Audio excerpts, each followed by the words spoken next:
Assalamualaikum warahmatullahi wabarakatuh. Perkenalkan, nama saya Icun Amedinasa dengan NIM 618. Kami dari kelompok 5 mata kuliah Analisis Kredit Universitas Hayam Wuruk Perbana Surabaya. Di sini kami akan mempresentasikan hasil analisis kredit untuk rumah kos, yaitu Kostar 88 yang bertepatan di Jalan Abdurrahman Saleh nomor 88 Nganjuk. Oke, pertama mengenai tujuan, yaitu mengenai struktur kredit. Jadi memorandum ini tuh dibuat sehubungan adanya pengajuan rencana kredit investasi dengan fasilitas installment loan. Yang kedua, mengenai tujuan pembiayaan. Jadi fasilitas yang diajukan akan digunakan untuk pengembangan penambahan kamar kos, yaitu pembangunan 2 lantai. Selanjutnya yaitu tentang sumber pembayaran kembali. Jalan pertama atau first payout-nya yaitu keuntungan dari rumah kos itu sendiri. Yang kedua yaitu likuiditas jaminan tanah dan bangunan dengan luas 25 kali 10 meter persegi yang berlokasi di Jalan Abdurrahman Saleh nomor 88 Nganjuk, Jawa Timur.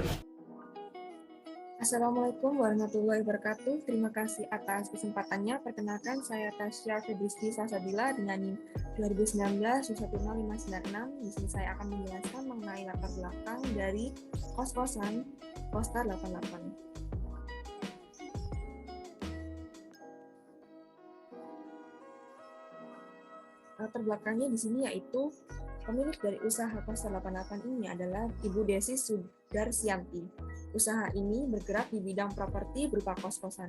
Usaha ini berdiri sejak tahun 2017 yang bermula dari usaha kosan kecil berjumlah 3 kamar dan hingga saat ini sudah memiliki 7 kamar dengan luas kamar 3x4 dan 4x4. Omset usaha ini berkisar antara 6 juta per bulan hingga 72 juta per tahunnya.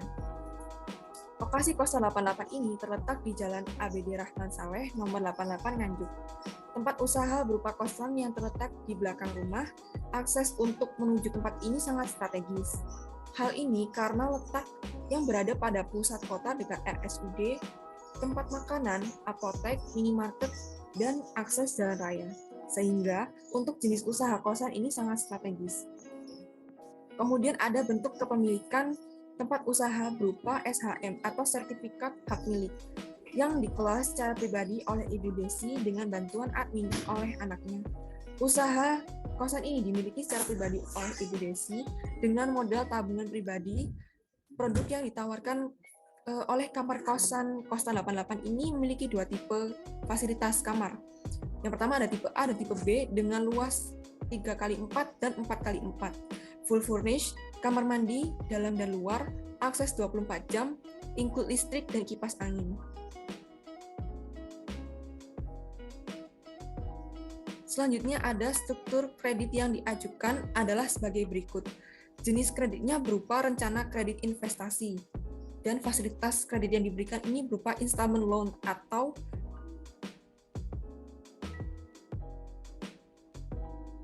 installment loan adalah kredit yang angsuran pokok dan bunganya dilakukan secara teratur menurut jadwal waktu yang telah disepakati antara bank dengan debitur. Dana plafon yang dikeluarkan sebesar 200 juta rupiah dengan suku bunga 13%. Kemudian ada biaya provisi. Biaya provisi adalah biaya yang dipotong dari jumlah yang dipinjamkan oleh bank atau lembaga keuangan lainnya yang dihitung berdasarkan persentase dari jumlah kredit yang diberikan. Biaya provisi pada Kostar 88 ini sebesar 0,5%. Kemudian ada biaya admin sebesar Rp300.000 dalam jangka waktu 12 bulan dimulai dari 1 Januari 2022 hingga 31 Desember 2022. Selanjutnya ada analisa kualitatif yang pada next selanjutnya saya akan jelaskan. Yang pertama ada aspek potensi pasar. Pada Kostar 88 ini, target pelanggannya adalah karyawan dan mahasiswa di Nganjuk. Di sini pemilik usaha membaca peluang bisnis karena tingginya permintaan dibandingkan jumlah penawaran pasar. Lalu selanjutnya ada kepemilikan dan aspek manajemen.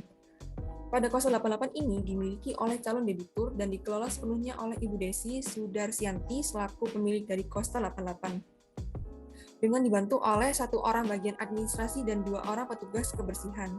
Kemudian pengelolaan bisnis seperti kos-kosan ini masih menggunakan sistem manajemen sederhana yang langsung diawasi oleh Ibu Desi selaku pemilik. Kemudian yang ketiga ada aspek bisnis.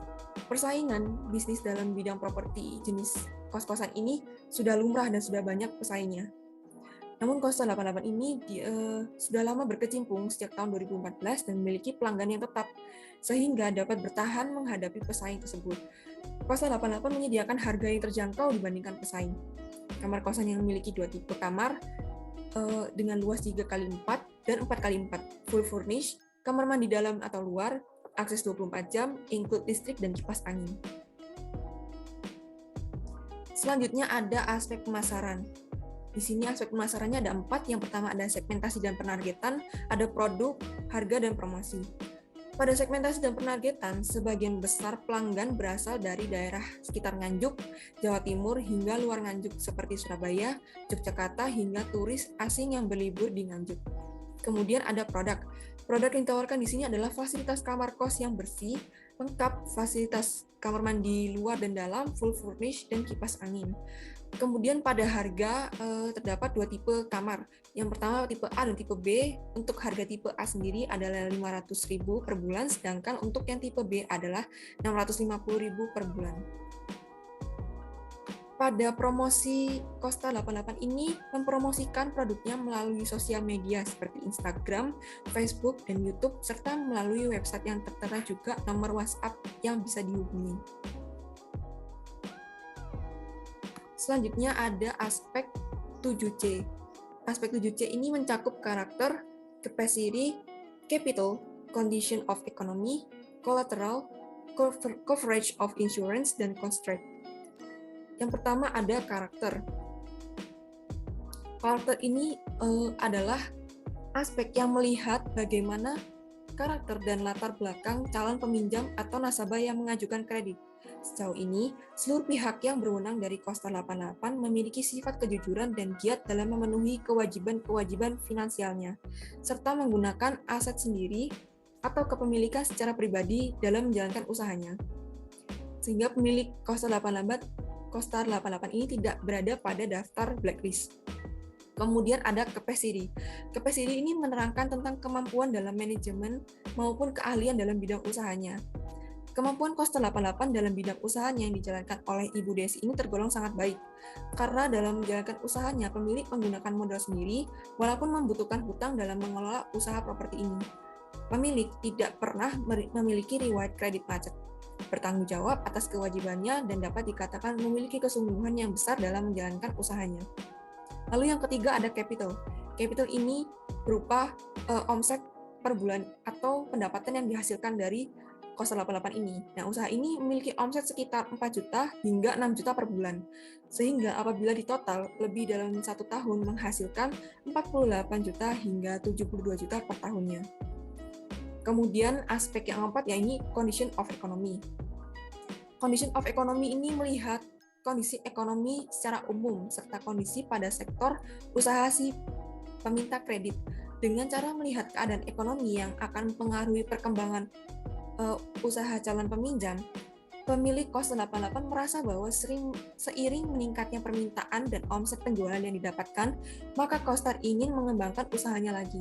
Maka pemilik membutuhkan dana untuk perputaran dana yang lebih besar.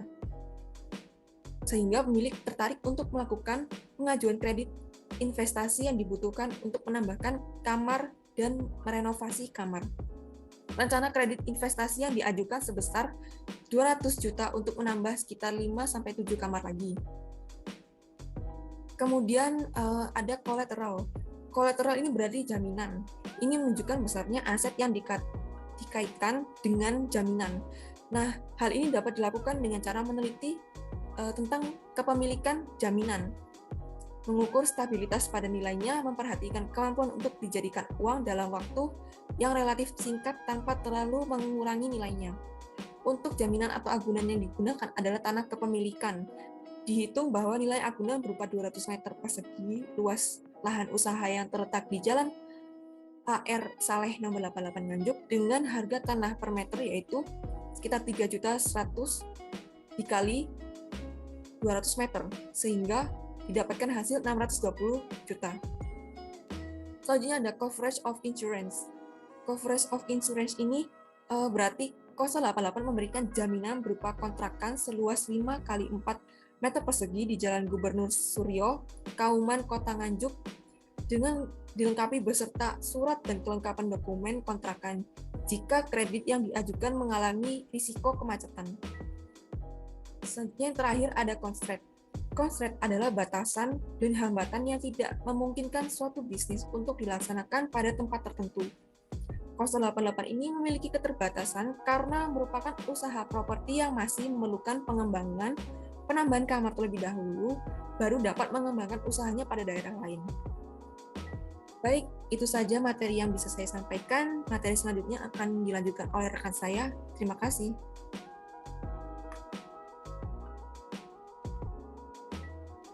Terima kasih atas kesempatannya. Perkenalkan, nama saya Muhammad Haikal dengan NIM 2019-210657. Nah, sebelumnya telah rekan saya paparkan mengenai hasil analisis kualitatif yang telah kelompok kami lakukan terhadap bisnis Kosta 88. Nah, sekarang saya akan memaparkan hasil analisis kuantitatif yang kelompok kami lakukan pada bisnis Kosta 88 ini. Nah, di sini telah saya lampirkan laporan laba rugi pada bisnis rumah kos Kosta 88 pada periode 31 Desember tahun 2020. Nah, di sini bisa dilihat bahwa pendapatan sewa yang dihasilkan oleh Kosta 88 pada tahun 2020 itu sebesar 56.450.000. Ini dihasilkan dari pendapatan sewa dari 7 kamar. Dan juga ada pendapatan lain-lain yang dibayarkan atas penambahan peralatan yang dibawa oleh penyewa yaitu sebesar 5.240.000. Sehingga laba kotor yang dihasilkan oleh Kostar pada tahun 2020 yaitu sebesar 61.690.000. Nah, kemudian di sini terdapat beban usaha yang dikeluarkan oleh Kostar 88 selama menjalankan bisnisnya pada 1 tahun. Nah, yang pertama ada beban gaji admin sebesar 3.600.000, kemudian juga ada beban gaji petugas kebersihan dengan kuantitas yang sama, dan juga beban promosi, beban utilitas, dan juga beban pajak bangunan. Tidak lupa juga Kostar juga mengeluarkan beban perawatan dan juga pemeliharaan dari fasilitas kosnya. Sehingga jumlah beban usaha yang dikeluarkan oleh Kostar 88 ini pada 1 tahun yaitu sebesar Rp15.289.000. Nah, dari sini Kostar ini dapat menghasilkan atau mampu menghasilkan laba bersih sebesar Rp46.400.000 pada 1 tahun di tahun 2020. Kemudian di sini juga terdapat laporan posisi keuangan dari bisnis Kostar 88 per 31 Desember 2020. Nah, di sini Kostar 88 memiliki aset berupa aset lancar dan juga aset tetap, di mana aset lancarnya itu terdiri dari kas, perlengkapan, dan juga piutang usaha, dengan masing-masing sebesar kas sebesar Rp28.350.000, kemudian ada perlengkapan Kostar 88 sebesar Rp3.528.000, dan juga piutang usaha sebesar Rp5.350.000, sehingga total aset lancar yang dimiliki oleh Kostar 88 pada tahun 2020 yaitu sebesar Rp37.228.000. Nah, selain terdapat aset lancar, di sini juga Kostar memiliki aset tetap, di mana aset tetapnya berupa tanah dan juga bangunan. Nah, yang pertama, tanah ini senilai Rp700 juta, kemudian ada bangunan senilai Rp620 juta, dan kemudian ada akumulasi penyusutan bangunan selama 1 tahun yaitu sebesar Rp35 juta, sehingga total aset tetap yang dimiliki oleh Kostar 88 ini adalah sebesar Rp1.285 juta. Nah, sehingga total aset yang dimiliki oleh Kostar 88 ini dari penjualan aset lancar dan juga aset tetap yaitu diakumulasikan sebesar Rp1.322.228.000. Kemudian pada sisi liabilitas dan juga ekuitas. Nah, pada bagian sisi liabilitas, Kostar 88 ini hanya memiliki akun pada liabilitas lancar saja. Nah, yang pertama ada hutang gaji, kedua ada hutang pembelian furnitur, dan juga yang ketiga ada hutang renovasi. Di mana hutang gajinya ini sebesar Rp1.200.000, kemudian hutang pembelian furnitur sebesar Rp8.500.000, kemudian hutang renovasi sebesar Rp12.500.000. Nah, sehingga jumlah liabilitas lancar yang dimiliki oleh Kostar 88 pada 1 tahun ini yaitu sebesar Rp22.200.000. Nah, untuk ekuitas sendiri, Kostar 88 ini memiliki modal sendiri sebesar Rp1.292.008.000. Kemudian ada laba ditahan setiap tahunnya yaitu sebesar Rp8 juta, sehingga jika diakumulasikan total liabilitas dan ekuitas yang dimiliki oleh Kostar 88 per 31 Desember 2020 ini yaitu sebesar Rp1.322.228.000. Kemudian kita beralih pada keterangan aset tetap yang dimiliki oleh Kostar 88 ini. Mengingat bisnis ini merupakan bisnis properti, sehingga Kostar 88 ini memiliki nilai aset tetap yang cukup besar. Yang pertama adalah tanah. Tanah yang beralamatkan di Jalan A.R. Saleh nomor 88, Kauman, Kecamatan Nganjuk, Kabupaten Nganjuk ini seluas 25 meter dikali 10 meter dengan harga pasarannya per meter persegi yaitu Rp2.800.000. Sehingga total nilai tanah yang dimiliki oleh Kostar 88 ini yaitu senilai 700 juta rupiah.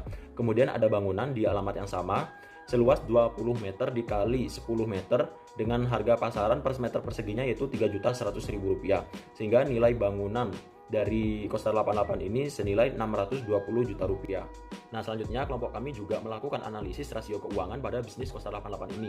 Yang pertama ada liquidity ratio, di mana rasio ini mengukur kemampuan Kostar 88 dalam memenuhi kewajiban atau hutang jangka pendeknya. Yang pertama ada current ratio senilai 168%. Kemudian ada quick ratio senilai 152% dan juga cash ratio senilai 127%. Nah, selanjutnya di sini ada solvability ratio, di mana rasio ini kita analisis untuk melihat seberapa besar kemampuan Kostar 88 dalam memenuhi semua kewajibannya atau hutang-hutangnya. Yang pertama ada total debt to equity ratio senilai 2% dan juga ada total debt to total asset ratio senilai 60%. Selanjutnya dari sisi profitability ratio, di mana rasio ini mengukur sebagaimana kemampuan Kostar 88 dalam menghasilkan laba dengan memanfaatkan sumber daya yang ada. Nah, di sini ada return on equity atau ROE yaitu senilai 4%, kemudian ada return on asset atau ROA senilai 4% dan juga ada net profit margin atau NPM sebesar 82%. Yang terakhir, kelompok kami juga menganalisis bisnis Kostar 88 ini pada sisi activity ratio, di mana activity ratio ini mengukur seberapa besar efisiensi dan juga efektivitas yang dilakukan oleh Kostar 88 dalam mengelola sumber daya yang dimiliki. Nah, di sini yang pertama ada receivable turnover, di mana receivable turnover ini digunakan untuk menghitung berapa kali perputaran piutang selama satu periode di bisnis Kostar 88 ini, sehingga dihasilkan bisnis Kostar 88 ini memiliki receivable turnover sebanyak 10,55 kali. Nah, kemudian ada average day sales outstanding, di mana ini kita mengukur seberapa lama dalam hitungan hari Kostar 88 ini dapat mengkonversikan piutangnya menjadi uang kas atau tunai. Nah, di sini average day sales outstanding pada Kostar 88 ini yaitu senilai 34,59 atau 35 hari. Nah, kemudian ada fixed asset turnover, ini mengukur bagaimana aset tetap yang dimiliki oleh Kostar 88 ini menghasilkan laba yang dihasilkan oleh Kostar 88 ini yaitu senilai 0,04. Dan kemudian ada total asset turnover yaitu sebesar 0,04 juga. Nah, di sini kita bisa menganalisis bahwa fixed asset turnover dan juga total asset turnover ini memiliki nilai yang cukup kecil karena bisnis Kostar 88 ini merupakan bisnis properti, sehingga Kostar 88 ini memiliki nilai aset tetap yang cukup tinggi. Pada sisi kebutuhan modal kerja, Kostar 88 ini ingin mengajukan peminjaman kredit sebesar 200 juta rupiah, di mana peminjaman kredit ini dilakukan dalam rangka pengembangan usaha dengan menambah sebanyak 7 kamar. Nah, untuk mengetahui atau menganalisis apakah Kostar 88 ini layak untuk diberikan 200 juta rupiah ini, kelompok kami melakukan simulasi berupa angsuran yang harus dibayarkan oleh Kostar 88 ini. Apakah Kostar 88 ini mampu dalam menutupi kewajiban yang harus Kostar 88 bayarkan setiap tahunnya selama 5 tahun. Nah, di sini proyeksi jangka waktu angsuran yaitu sebanyak 5 tahun. Nah, di mana bunga per tahunnya itu sebesar 6%. Nah, untuk laba bersih sendiri, kami mengambil dari data laporan laba rugi pada tahun 2020, di mana Kostar 88 ini menghasilkan laba bersih sebesar Rp46.400.000. Nah, dengan proyeksi bahwa proyek pengembangan dengan penambahan 7 kamar ini dilakukan dan juga dapat selesai dalam 1 tahun, sehingga proyeksi laba bersih setelah pembangunan dan juga penambahan 7 kamar ini, Kostar 88 dapat menghasilkan laba bersih senilai Rp93.022.000. Dalam perubahan laba bersih ini, kami bandingkan pada total angsuran yang harus dibayarkan oleh Kostar 88 setiap tahunnya selama 5 tahun. Di sini saya telah melampirkan tabel simulasi total angsuran yang harus dibayarkan oleh Kostar 88. Terlihat bahwa setiap tahunnya Kostar 88 itu wajib membayar sebesar Rp40.600.995, di mana jika kita bandingkan kepada laba yang dihasilkan oleh Kostar 88 sebelum pengembangan yaitu sebesar Rp46.400.000. Nilai ini masih lebih besar daripada angsuran yang harus dibayarkan oleh Kostar 88, sehingga kelompok kami menyimpulkan bahwa Kostar 88 ini mampu dalam menutupi atau membayarkan kewajibannya. Nah, jika dibandingkan pada laba bersih dalam 1 tahun kemudian, ketika Kostar 88 sudah menyelesaikan pengembangan kos-kosannya, Kostar 88 ini menghasilkan laba sebesar Rp93.022.000, di mana nilai ini jauh lebih besar daripada total angsuran yang harus diberikan kepada pihak bank. Sehingga dengan ini kelompok kami menyimpulkan bahwa Kostar 88 ini layak dan juga bisa untuk diberikan pinjaman senilai. Selanjutnya mengenai analisa jaminan, yaitu adanya jaminan likuiditas jaminan tanah dan bangunan sebesar 25 kali 10 meter persegi yang berlokasi di Jalan Abdurrahman Saleh, nomor 88 Nganjuk, Jawa Timur dengan kepemilikan Ibu Desi Sudarsianti sendiri. Dengan nilai pasar 1.320 miliar rupiah dengan nilai likuiditas 1.056 miliar rupiah. Dengan analisa resiko yang pertama yaitu aspek kepemilikannya. Dari segi kepemilikan tidak ada resiko. Karena apa? Karena usaha murni dimiliki oleh calon debitur dan dikelola secara kekeluargaan oleh anak pemilik dengan dibantu oleh admin dan petugas kebersihan. Yang kedua mengenai aspek bisnisnya. Dari segi bisnisnya usaha rumah kos ini dinilai menguntungkan. Terlebih lagi letak yang sangat strategis menjadikan pilihan bagi konsumen untuk menggunakan jasa rumah kos ini. Dan untuk kompetitornya sendiri di bidang usaha ini memang cukup banyak di daerah itu. Namun keunggulan rumah kos ini tuh dimana fasilitasnya itu lengkap dengan harga yang relatif lebih murah. Dan mengenai isi memorandum dimana yaitu rekomendasi. Jadi nama calon debitur tidak terdaftar di daftar hitam Bank Indonesia dan daftar kredit macet Bank Indonesia. Yang kedua, usaha berjalan baik dan sangat menguntungkan. Yang ketiga, jaminan sangat baik dan mengcover keseluruhan pinjaman. Keempat, karakter dari calon debitur sangat baik dan terbuka dalam memberikan informasi. Demikian memorandum kredit ini dibuat dan selanjutnya diajukan untuk mendapatkan persetujuan dari komite kredit. Jadi, berdasarkan analisis kualitatif dan kuantitatif dari Kostar 88, kami dapat merekomendasikan kepada kreditur dan debitur mendapatkan kredit investasi sebesar 200 juta dengan jaminan berupa tanah bangunan seluas 25 kali 10 meter persegi dengan senilai 1.300 miliar rupiah. Sekian presentasi dari kelompok kami. Sekian, terima kasih. Wassalamualaikum warahmatullahi wabarakatuh.